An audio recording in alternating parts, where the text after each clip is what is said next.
waxyaalaha aan yacni cudurkan iyo yacni experience-kii aan ka qaaday waxaa ka mid ah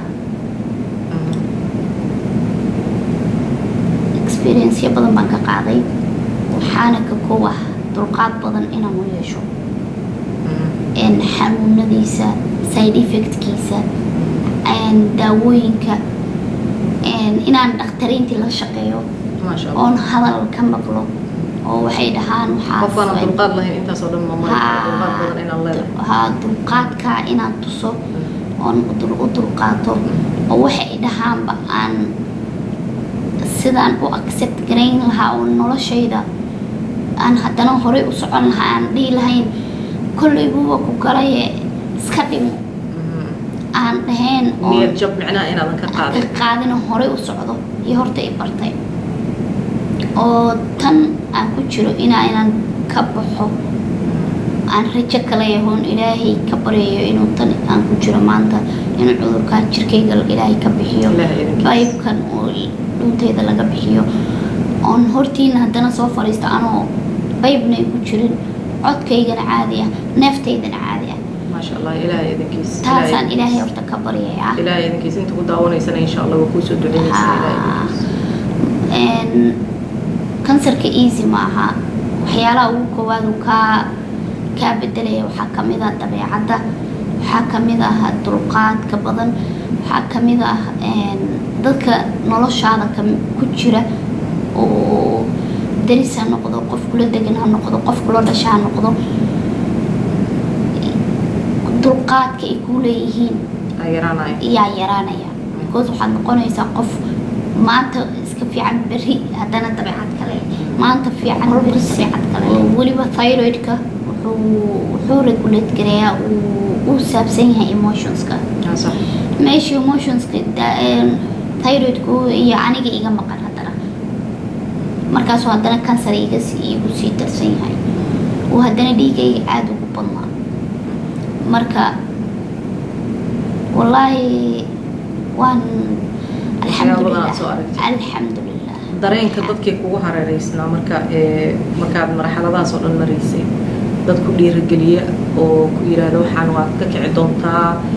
oo moralka kuu dhiso miyaad ma kugu hareereysnaa ma dad iyaga ruuxadooda waxaan maadaama aynan khibrad u lahayn ama aynan horay usoo marin oo kale iyagana si uga dida oo xoogaa kaa gaabsada ama gadaal kaaga carara ama dad ku dhiirigeliya yaad la kulantay macnaha dadkii markaas inkastoo ehelkaaga aynan joogin meesha dadkii kale kugu hareereysnaa oo soomaalida kale mise wax ku caawiya oo ku dhiirigeliyaad heshay horta badankeeda soomaalida dhibaatada ugu koowaad ay qabaan waxaa markii la dhaho qofkan kansar u qabaa qofkanayta wuu dhiman rabaa berri in la dhahaad umalay kansara shayga ugu horey ku dhahay kansara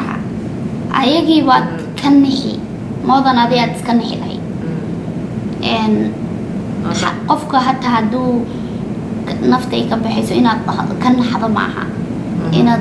u duceyso muujisid oo dahdo waad ka kici ta ku xigtoo kalena waxaa waaye qufacayga aada u badan qufacayga ayaa aada u badan waxaana keenaya every time baybay ku jira every timeba inaan soo dhuntayda nadiifiyo waay ka soo saaro wasaq haddii kalena baybku iga fadhiisanay neefta igu dhagaysa so every time kaliya haa nadiifinayaa taroodku kaliya garaynayaa baybkaygana wax yar markuu yaro dhaqdhaqaaqana aniga qufac buu iga keenaya which is normal but dadka markaan qufaco yacni inaan si yaro aad ahaan u qufacaa oo qof TB shaqaba camal aan qufacaa waxyaalaha ugu koowaad oo la qabsigayga igu adkaaday inaan dadka dhaho hey waxba saas aan infection ma qabo inuu dadka iga carro iga jeedsado qofkii markaan qufaco yacni qufacaygu waxay u malaynayaan macnaha kansarka waxadiisa inaad ku daaranayso inaad ku daaranayso iyo yacni lagu daciifsado qof daciifa lagaa soo qaado qofkana lama haddaad yacni ka dhigto oh my god kansar qabtaay yacni waxaa lagaa soo qaaday qof noloshiisa bay u dhammaatay oo dhiman doono oo waxbaba adduunka waxbaba kula hayn marka waxyaalaha ugu koowaad oo la qabsashaday u adkayd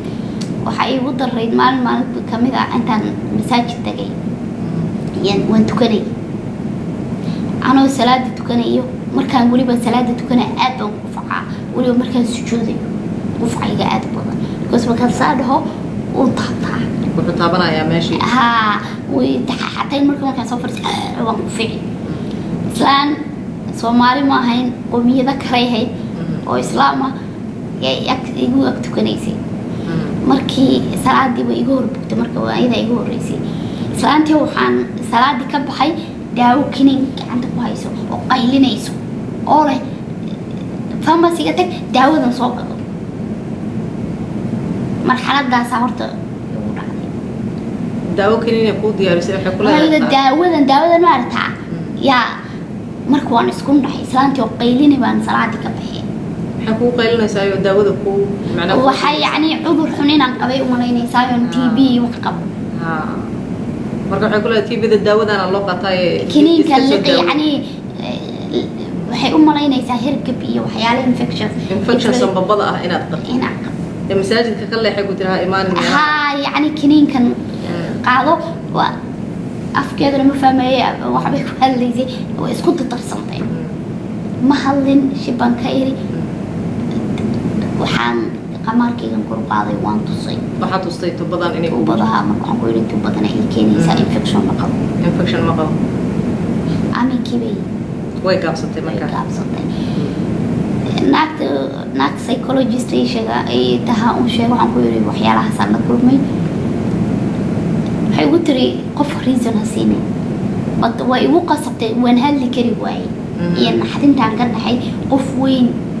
oo maaragtay qaylinayso oo iyo daawada ila soo baxdaan ka naxay oo meeda qaadata daawada markaa waa kinin kinin flu waay ma fahmaysaa yani kininadana qufaca kaa dejin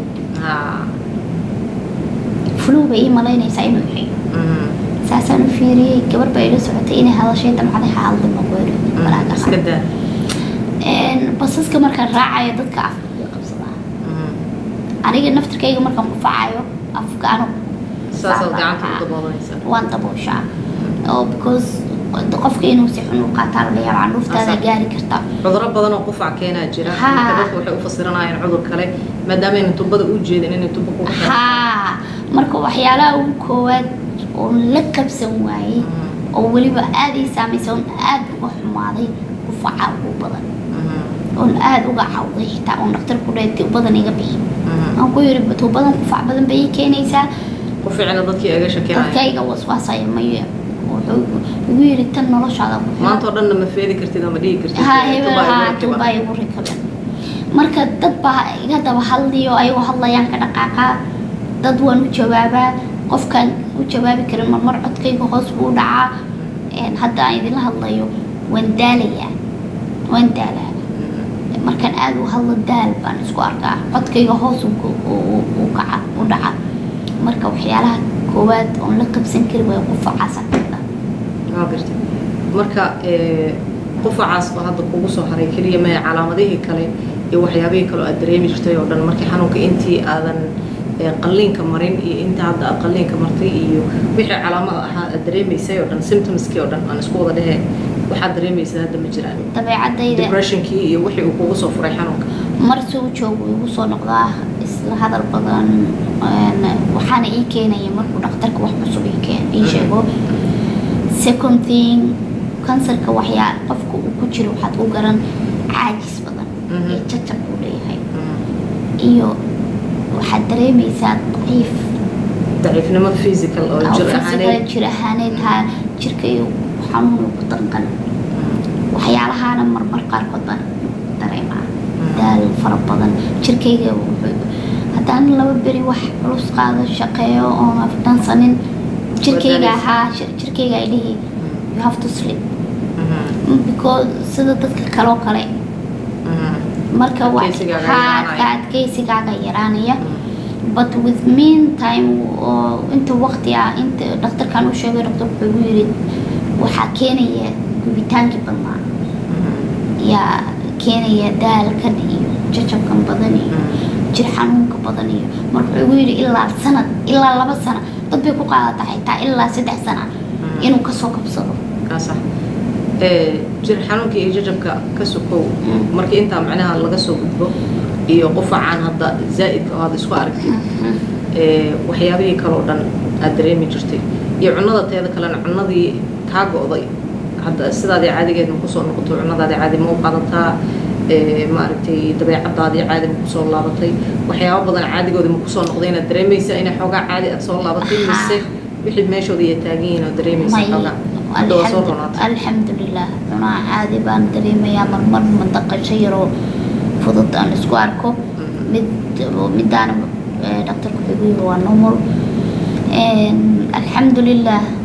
middaa ugu daran oon ka baqi jiray waxaa waye kiniinada depressionka inaan qaato alxamdulilah ilaahay baa mahadi shukri ilaahay ka badbaadiyey qur-aankan aad u aqristaa ilaahay baa mahadi shukri leh waan fiicanahay taa waan ka fiicnaaday mood swingskii dulqaad yaridii waxyaalo badan ilaahay buu iga waan ka soo qabsaday tubo ahaanteeda see ula qabsatay tubo dhuunta lagaa geliyo soo taagan tubadan sidee ula qabsatay ahaan way aad iyo aad bay ugu adkayd xataa dhakhtarka markuu ii geliyey uu ii imaaday aad buu u qanxay because waan u sheegay waxaan ku yiri ma rabo ani tubo waad u sheegtay waxaad tiri ma rabo marka wuxuu igu yiri waa inaan either two options igu yiri inaad dhimato inay tubada lagu geliyo because neeftaa kugu dhageysa naftaada badbaadinayo haa choice ma lahayn anoo le war yaa lay gelin baa lay geliyay waxaana la ii geliyay in laygu badbaadiyo alxamdulilah oo hadda ay appreciate wixii la ii geliyay waxaan because hadda neefta ay yara dhigta hadday tuubada ahayna codkayga asaaniga hadda aan u hadlaya imu soo noqdeen neeftaydana caadi ma noqoteen marka waxyaalaha ugu daran oo la qabsashada igu qaadatay waqti tuubada ka mid ah waxayna igu qaadatay dee qof dhalinyaro ah oo gabar ah oo nolol cusub hadda bilaabayso wadan cusub timaaday guur iyo future rabto oo bayb dhuunteeda la geliyay kugu adkaanaysa been maaha waxaan dareemayo kale xitaa qoortayda marmar qaarkood masulada marmar stiff inoqda aan dhaqaaha qoorta saa ma dhigi karo marmar oo saa xitaa ma dhigi karo way adkaanayaan haddaan dhow waana isku arkay waana wax uu radiationka keeno gadaal bay kasoo baxeen waxaa kaloo igu soo baxay oo kale waxaa sheegtay dareenka inuu ka tegay meelihii radiationka lagaaga sameeyey dareenkaas ma sidii aad dareemaysaa inuu maqan yahay mise waxaad dareemaysaa in macnaha dareenka xataa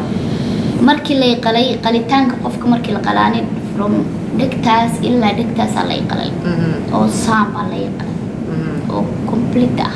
saan bay qaleen halkaa ka bilaabatay ilaa garbahaas ilaa halkaas ilaa meeshuu beebka iiga jiro dhan dareenki ma lahayn markaan daawadii lagugu daray oo dareenka qaadaysa maya qalitaankii waay wuxuu igu yiri dhakhtarka markaan saa u soo kacay waxyaalaha aan ku sasay buu ahaa oo dhakhtarka markuu ii imaado ku yiri aaway dareenkaygii wuu igu yiri waa normal qofka dareenka waa normal bay u tahay mid kaloon hilmaamana waxaa jirta garba xanuun labadaa garab wuxuu igu yiri aad bay ku xanuuni doonaan wayna i xanuunaan labadaaba waxaa keena qalitaanka gooyitaanka neerfihii jirka ka mid ahaa oo lai qalay marka wuxuu kala jaray neerfo badan oo skiinka saaraa kuwiibaa marka wuxuu keenayaa maasol xanuun oo labadaa garbooda iyo wuxuu keenayaa dareen la-aan inta labadaa garab intaa dhunta ilaa halkaas malihi dareen markaan weydiyon ku yiri ilaa imise igu soo noqon oo garba xanuunkani waxaan aan ka bogsoon waqti bay qaadan igu yiri laakiin kulli kuma soo wada noqonayaan in baa kuu soo noqon doonto igu yiri ilaahay idinkiisa caafimaadka maaragtay dhaqaatiirta inkastoo ay dhaqaatiir cilmi ahaan wax ku baaraya ay yihiin oo ilaahay cilmigaas siiyey haddana waxaa jira waxyaabo badan oo ay sheegaan oo ilaahay subxaana watacaala siduu doona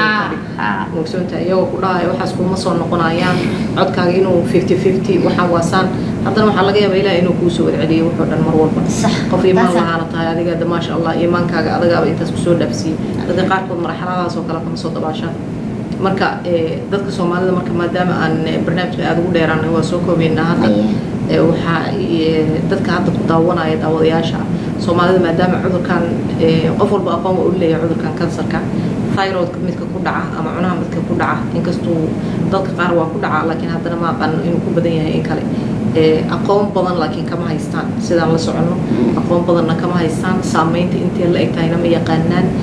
ka hortagiisa iyo waxyaabaha ay isqaban lahaayeenna ma yaqaanaan marka maadaama aad waxaan khibrad badan usoo leedahay hadda oo ayna kugu dhaceen oo aad dhicitaanka ay kugu dhacday ka sokow waxaa tahay qof baaritaanna ku samaysay teeda kale oo baartay cilmi ahaan u baartayna waa tahay maadaama uu kugu dhacay saad igi sheegtay baaritaano badan aad samaysay marka maxaa is leedahay dadka waa u faa'iideyn kartaa isku soo duuduub maxaa is leedahay dadka waa u faa'iideyn kartaa oo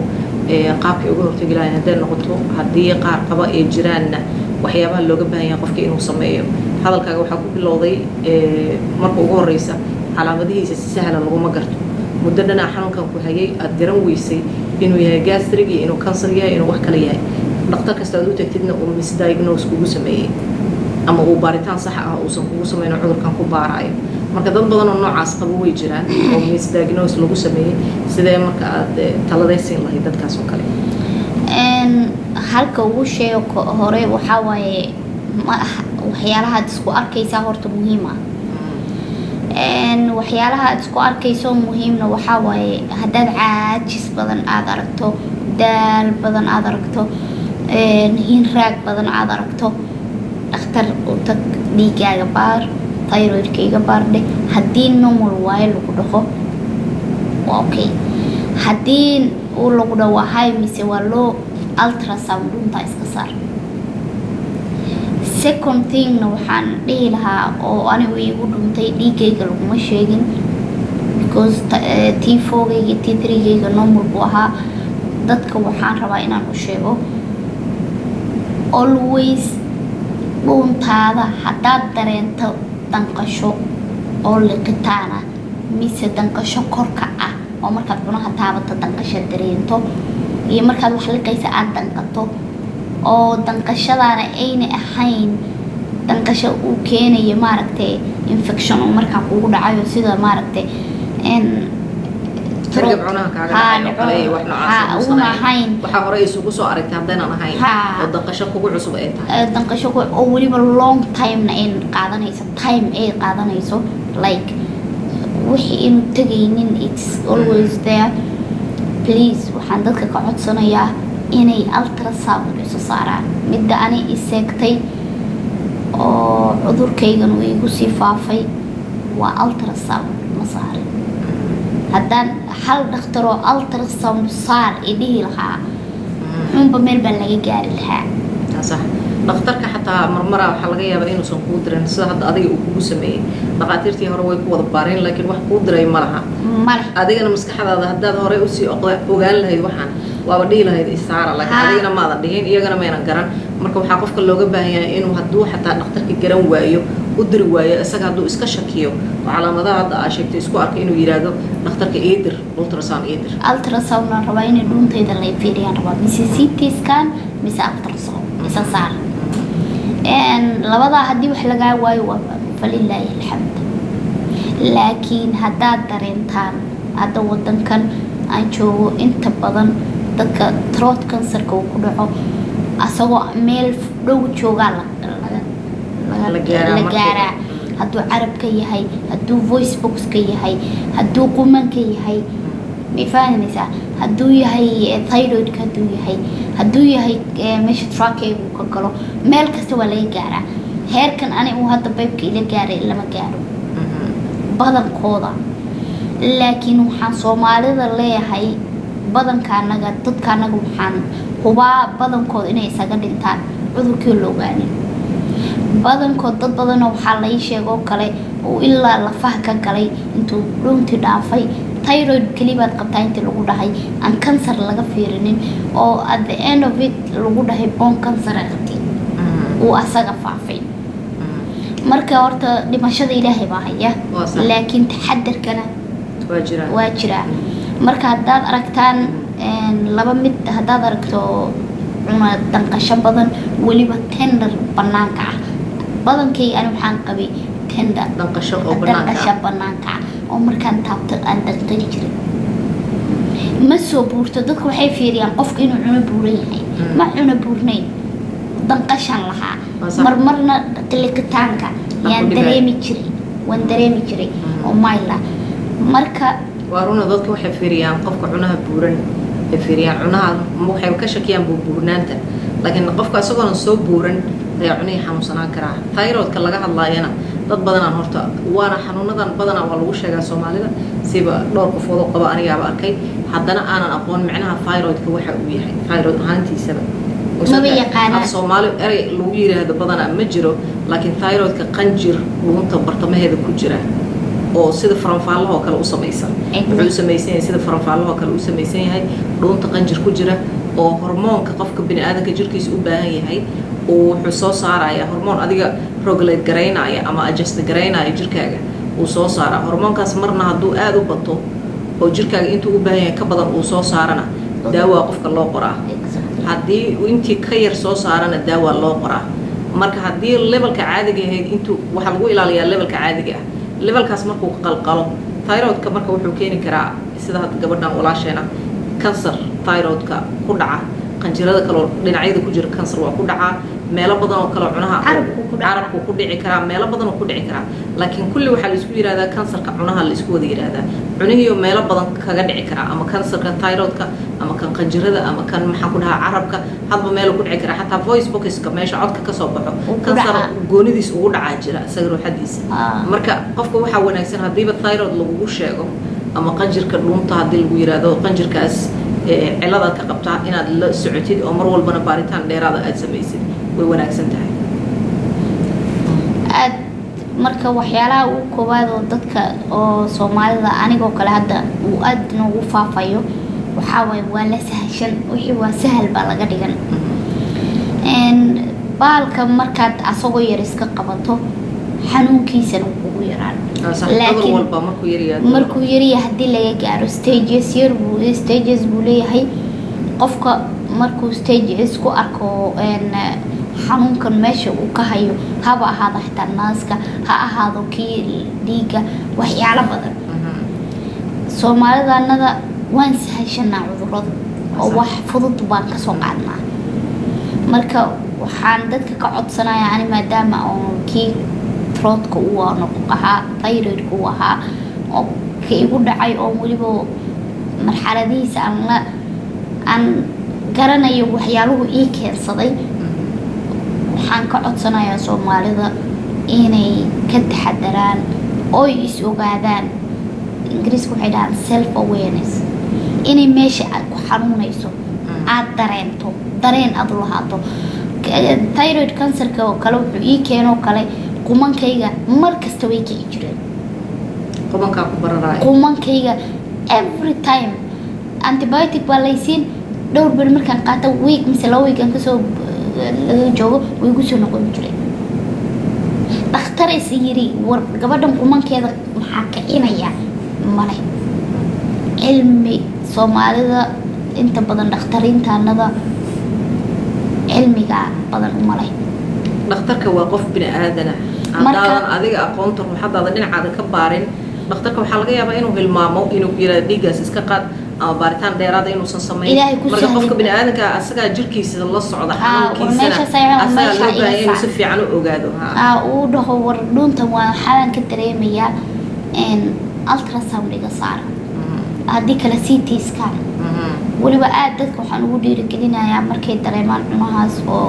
aad 1 to 2 months aad aragto wixii inuu tagaynin inaad sawir saartaa صح thyroidka waxa u dheer oo waliba ku dareemi kartaa daal fara badan aad dareemaysaa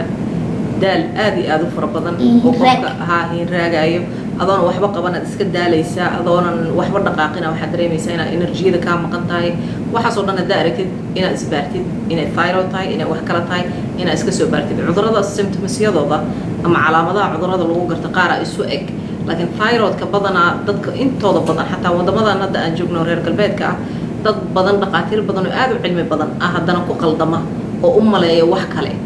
kale u maleeya qofkii waxaa laga yaabaa inuusan markiiba la soo sheegin inuu thyroid qabo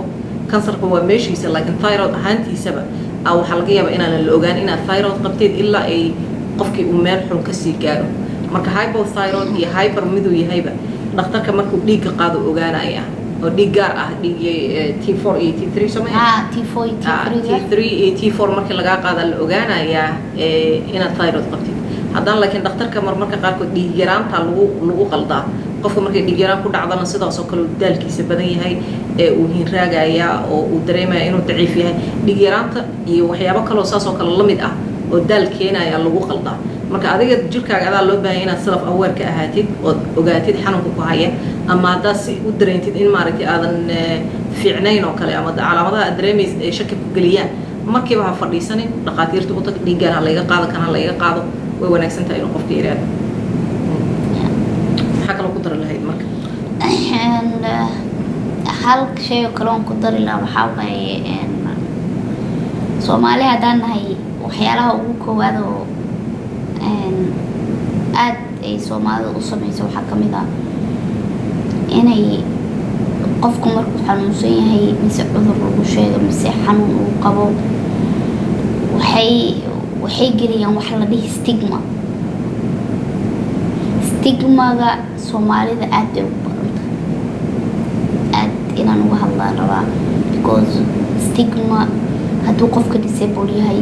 mise qofka hadduu wadna xanuun qabo mise HIV hadduu qabo hadduu kansar qabo haddii cudur joogto oo ka baxaynin uu qabo qofka way stigmatize garayaan stigmaga waxaa ka mid ah qofkii ood maaragtay asigu fiirisidooda daciifnimo aad u aragto qofkii inuu waxba qabsan karin weak yahay emotional support badan ma lihiin Soomaali haddaan nahay oo qofkii dulqaad iyo garab iyo waad ka fiicnaan iyo you can do it iyo ma lahin qofku waxaa la dhihi sartaa ka soo kicin meeshaada waad xanuunsantahay waxaan ha taabanin dhowr ma inaan mention gareeyo ma rabo ay gaal iyo muslimna ay tahay dad badan baa iga yeeqsaday oo inaan just because baan qabaa oo kansar baa laygu sheegay doesn't mean I'm infectious or I have something qofka uu ku dhici karo ma aha marka waxyaalaha ugu koowaad waxaa waaye inaan awareness leenahay qofkii laga fogaan sidii hore lagu mooho qofkii oo la bahdilayo laga dhigayo qof weak ah inuu waxba qabsan karin inaad you can reach your goals inaad horumar gaari karin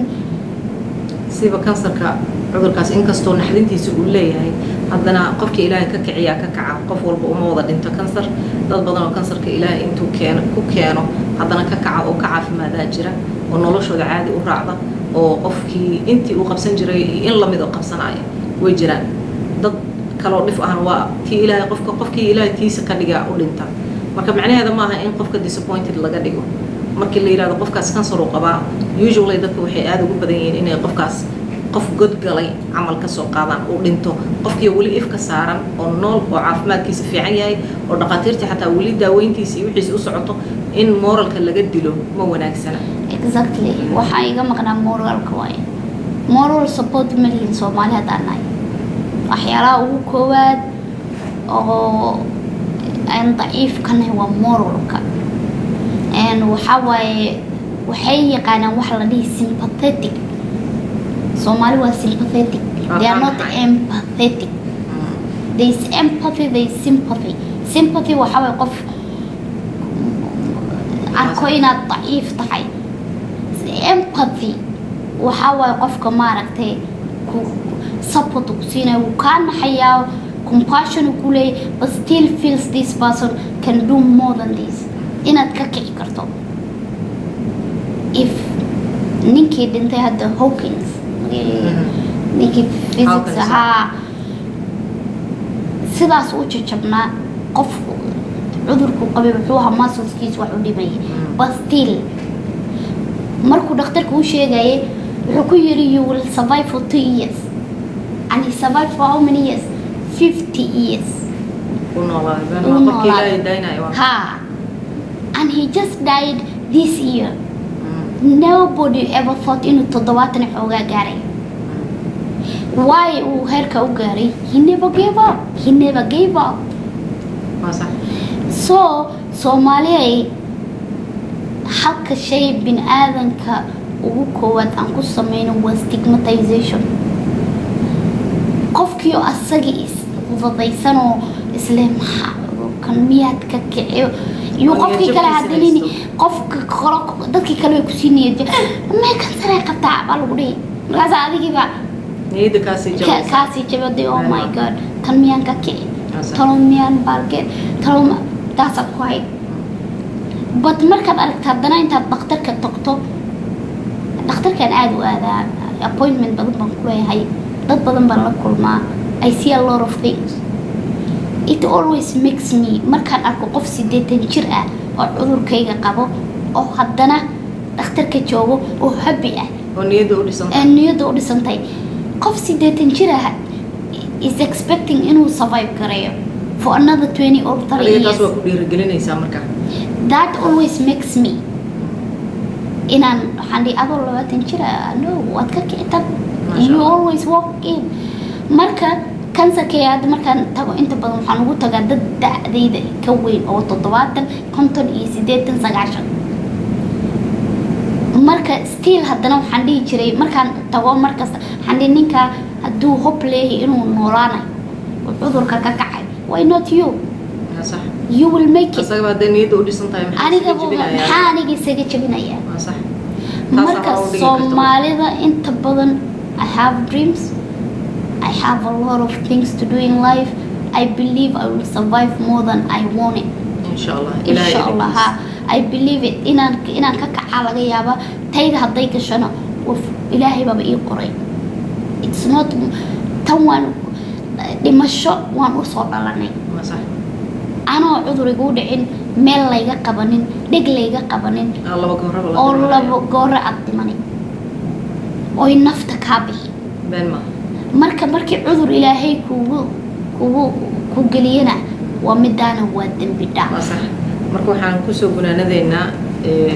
bulshadana daawanaysa hadii ilaahay raali ka dhigo in maaragtay qofka cudurka kuwa hadeeba jiraan dad xanuunkan hadda maanta uu hayo oo barnaamijkan daawanaya inay niyada inaan iska dilin ee ogaadaan haddii tooda soo gashana waa u dhimanayaan haddayna soo gelinna qofka inuu niyada iska dila maaha inuu niyadiisa geliyo waxaan waa waxaad u dhimanaysid waxaa ka mid ah waxyaabaha qofka bini'aadanka ah haddii niyadaada negative ay ku jirto aad aaminsan tahay inaadan ka kacaynin waxay u badnaanaysaa markaa negativekaas ruuxadiisaaba dhaawac kuu geysanaya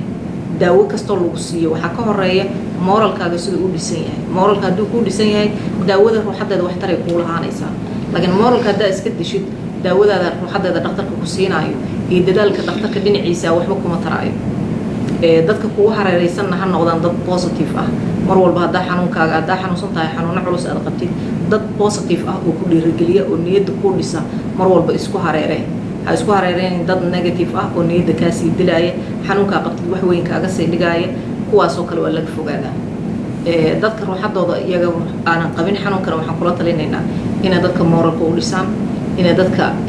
aanan ka nixin siiba xanuunka kansarka hadda dad badanaa laga helay oo Soomaaliya qaar way ka kaceen qaarna way u dhinteen marka dadka xanuunkan uu ku dhacayo kale inaadan ka nixin inaad haddaa ka nixaysid gudahaaga ka nax laakiin qofka ha tusin niyad jabna ha ku ridin qofkii waxa stigmatize garaynin sida abaayada ay leedahay oo kale qofka inaad moralka u dhisid inaad tirado waa ka kacaysaa u duceysid waajibkeena ka muslim ahaan ka Soomaali ahaan qofka waajibka intaas ay tahay waxaad ka helaysaa ajir laakiin inaad niyada ka dishid inaad maaragtay aad ka nixisid oo kale waxaan inta qof aan soo arkay oo saas oo kale xataa haddaad taqaanid 100 u dhimatay qofkaan inta dushaa ka saarin oo macnaha culayskaas iyo calool xumadaas aad adiga soo aragtay dushaa ka saarin mar walba qofka isku day inaad niyada u dhisid inaad tiraahdo waa ka kacaysaan waxaanayto waa laga kacaa waxaan waa caadi inaad qofka tirahdid isku day because adiga way kugu imaan kartaa berri qof kastoo caafimaad qabay way ku imaan kartaa qof u dhashay ma laha marka in la isa support gareeyo in maaragtay stigmada la iska daayo way noo wanaagsan tahay as a community ahaan dad musliman nahay in marka ilaahay lagu tiirsanaado wax kastoo dhaqtar uu sheegana waxaa ka weyn qofka inuu aaminaadiisa ilaahay ku xiran yahay uu aaminsan yahay wixii kugu dhacayna waa kaa weyn yahay mar walba la yiraahdaa barnaamijkeena maanta oo ku saabsanaa thyroidka ama cunaha qanjirka waxaan ilaha kansarka cunaha ku dhaca aan kusoo qaadanay barnaamijkeena abaayo naciimo axmed oo iyadana barnaamijka igala qayb qaadatay oo ka hadashay runtii ku dheeraatay barnaamijka cunaha thyroidka ku dhaca iyo waxyaabaha ay kala kulantay iyo ilaa iyo marxaladii ay soo martay oo dhan ka sheekaysay aaday ugu mahadsan tahay inay ogolaatay inay halkan runtii geesinimo weyn qof geesiyada waaye hadeeba ogolaatay inay saan inta idiin soo fadhiisato dadka badanaa way qarsadaan waxyaabaha qaarkoodana dilayna waxaa ka mid a qofka waa qarsanaya xanuunkiisa markuu qarsado uu is yidhaahdo waxaan ha ka hadlinna asagay sii qarsanayaan waxa qarsatid way ku qarsadaan marka qofka inuu qof la hadlo inuu usoo bandhigo dadka inay dadka ka faa'iidaystaan waayo waxaan halkan aan usoo fadhiisanay marka way ku mahadsantahay iyadana idankana daawashadiina waa ku mahadsantihiin insha allah haddii ilaahay idmo wixii comment ah wixii su-aalo ah aad qabtiin waa nagala soo xiriiri kartiin email ahaan iyo social mediada intaba intaasaan barnaamijka uga baxaynaa barnaamijkeena Ganjir Show maanta intaasaan uga soo baxaynaa haddii ilaahay raali ka dhigo intaan mid kale ku kulmi doono waxaan idinkaga tegaynaa intaas sidaa iyo nabadgelyo insha allah asalaamu calaykum waraxmatullaahi wabarakaatu.